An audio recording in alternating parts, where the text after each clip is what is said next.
This is Kirsten Gunnerud with the PlayCreate podcast. I am introducing part 2 of our epic conversation with Robert Poynton. Rob is the author of Do Improvise and Do Pause, and the creator of what, in rocket trike language, we call the launch pad. That's those 3 intertwined circles you've heard us talk a lot about. The ideas of let go, notice more, and use everything. In part 1, we explored that launch pad, how Rob uses it, and how powerful a tool it can be to create forward with. And in this, part 2 of our conversation, we continue on into the power of the pause, how important it is to pause and what happens when we do, as well as the importance of play in business and life. Well, I like when in Do Improvise, you talk about the idea of the artist and what they look like, and our Hollywood version of it, and the creative.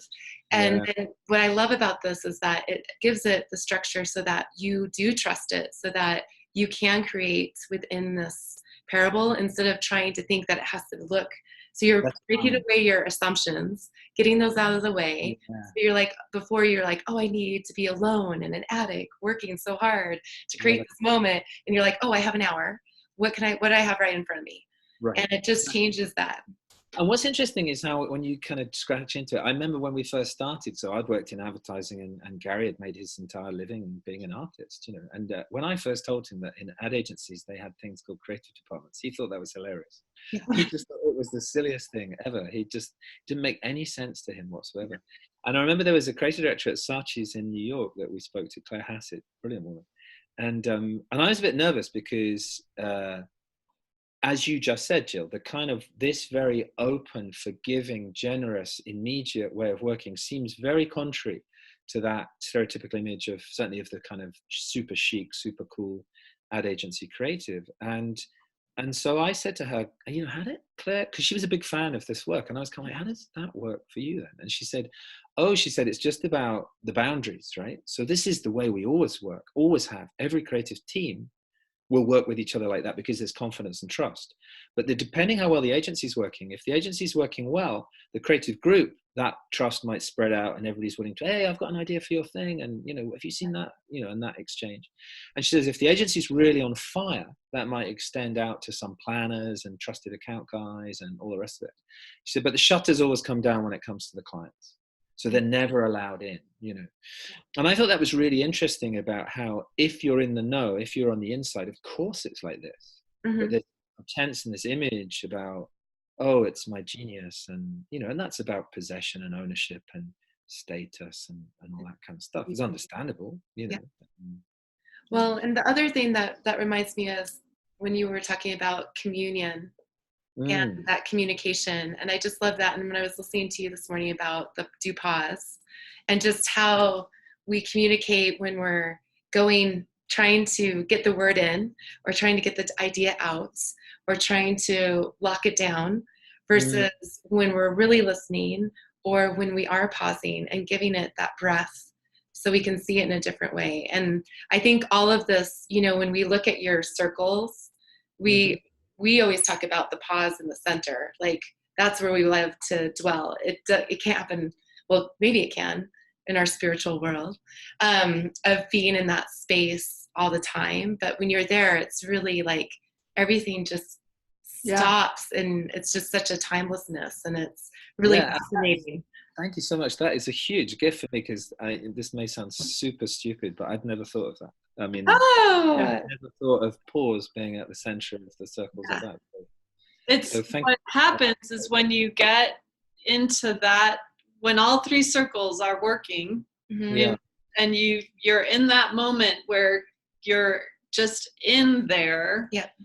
You may still actively be doing something, but your ability to see and understand and work, like it's this magical. Yeah, it's that like ultimate presence where you're just there and you're no longer trying to get too far ahead or get too far behind. You're just. I think what's interesting as well about there's a dissolution of boundaries happens there. So the normal barriers, as Ed would say, my friend Ed Brown, the Zen guy, he would say the veils are thinned.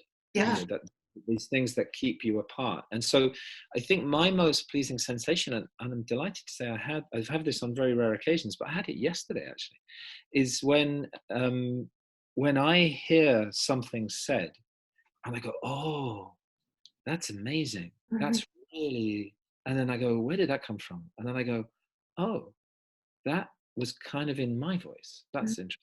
So I describe it as being a conduit. And it does feel like that. It doesn't feel like any ownership or authorship. It's that things are coming together, currents are coming together, and something comes through you, yes, not from you. And so that it's there in front of you, and then you can look at it as if as anyone would look at it. And you've been a channel for something, and that's always going to come from somewhere else and someone else as well. So it really isn't kind of truly yours, but you were in the right place to in the right time to speak that or feel it or do whatever it was you did with it. And I think that is where ego disappears as well, because it's the delight of the moment. Yes, you just kind of there's that kind of awful, that moment full of awe, not awful. That's something else. That moment of kind of reverence almost, and it does have a kind of time does sort of stop on it, doesn't it? Sort of, yes. There was a thing, there was a moment there. Yeah. Yes. Yeah. It's funny because we talk a lot about play, and I think people get this idea of like, we're playing Twister in a corner or yes. bouncing balls somewhere. They're playing and creating. Yeah. And what we're really going to is, to me, all of this is that act of play where everything else falls away and you're just fully in what's right in front of you, or engaging with somebody in a way that doesn't have this hardline seriousness, not meaning that we can't be serious, but meaning that we're just a little more open. And when you talked about veils, you're kind of lifting like, oh, well, this is what I thought it would look like, or this is what I thought would happen here. We're just really flowing in that moment and seeing what comes up as it comes. Like right now I joke a lot because without saying your word of busy, I joke all the time that I'm dropping balls all the time, but really luckily they're bouncy. So when I do them, they bounce back up. I'm like, oh, fantastic. There's a way of juggling, of bouncing balls off the floor. There's a whole lot. I've thought a lot about play and play and playfulness and stuff. And see, I think the dolphins are like way ahead of us. Yeah. So I understand from marine biologists that they haven't really found any sensible way to describe what dolphins do for 95% of the time, apart from playing. In other words, dolphins can meet their basic needs, like by fishing 5% of the time. And the rest of the time, they're just larking around. And so Douglas Adams, the author to Hitchhiker's Guide to the Galaxy and all that stuff, who was a complete genius. One of his books, the brilliantly titled So Long and Thanks for All the Fish, which he called the fourth book in the trilogy of the Hitchhiker's Guide to the Galaxy, which is hilarious in its own right. So it turned out that in that story, the dolphins were the superior beings on this planet, and So Long and Thanks for All the Fish was a message that they left for humanity when they left the planet, knowing it was going to be blown up to make way for some interstellar, pathway or something. And I think that in that sense, that's what I mean about the dolphins being ahead of us. Because imagine you could promise somebody, you could say, right, you're going to have all your material needs met in 5% of the time, and the rest of the time you can just do whatever you like and play around. So there's that part of it. Then there's another whole piece, which is play as, I said the other day, play is like profit. So I think this is increasingly clear now. 10 years ago, I probably would have been harangued for saying this, but I don't think the purpose of business is to make a profit. The purpose of business is to do other things for humanity. That's why we talk about purpose-driven business these days. So it's to build a community, or to give people amazing tools, or to, do whatever it is, allow them to make great journeys or express themselves. But you can't run a business by making a loss. So the only way that you stay in business is by making a profit. And if you go back to the origins of capitalism, people understood that. And I think we lost sight of that, where now in too much of our business, the financial world dwarfs the financial economy dwarfs the real economy. it's all about just making a profit and as fast as possible with none of that. Right. So what's that got to do with play? Well, the play for me is an output. So when you behave in a way that is satisfying and pleasing and delightful and full of joy, it's playful. The fun comes from the playing around, right? The point isn't to be in a cheesy kind of way, playful and funny and all that kind of stuff. And actually, if you look at an improv show, they're not normally very funny, in the sense that if you were to record them, script them, and then act them back, that nobody would laugh.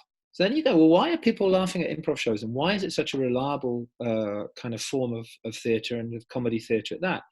And in my view, it's because people are expressing that joy through the way that the actors are being together. So we just find it so pleasing, so delightful that we laugh.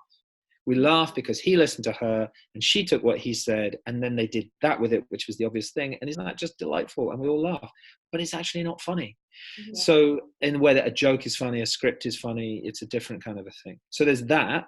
And then the third piece of play is about uncertainty. So play and playfulness is, I like to think of play as a technology that we have developed. And I don't mean a physical technology, I mean a kind of human interactive technology to explore the unknown and to deal with uncertainty. And if you look at all our games, particularly those that get large televised audiences, what a fantastic way to create all the human interest and drama without having to pay a Hollywood writer to write a script, right? You just get the people out in the field and they play.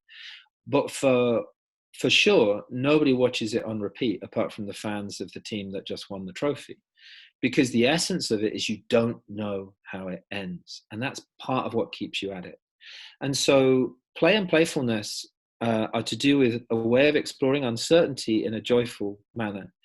And the engineers and the kind of Protestants amongst us, and I mean historically and culturally, so we live in an engineering dominated and Protestant work ethic dominated culture. That's my view.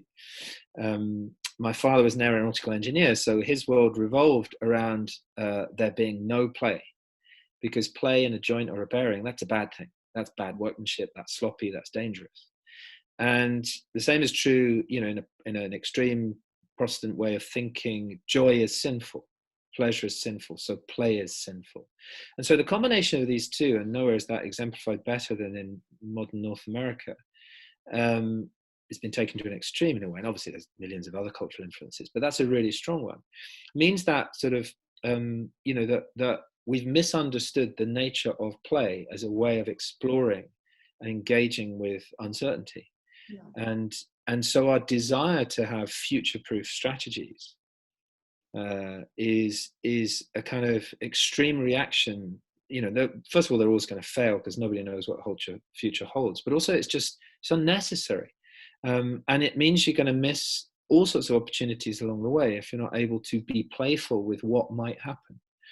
So Ed said it, my friend Ed Brown, I remember a retreat years ago. In fact, I think you were there, Kirsten. I think this was at La Lobera we won't say what year, because that embarrassed all of us. But when he said, yeah, control is the kind of strange thing to want to have, isn't it? Because A, it's impossible, and B, if you could get it, how dull would that be? I see this in the studio a lot. We'll have parents come in with kids, and then you'll see as the kid is painting, the adult arm just suddenly reach across and start painting over what they just did. Seriously? Yeah. Oh, yeah.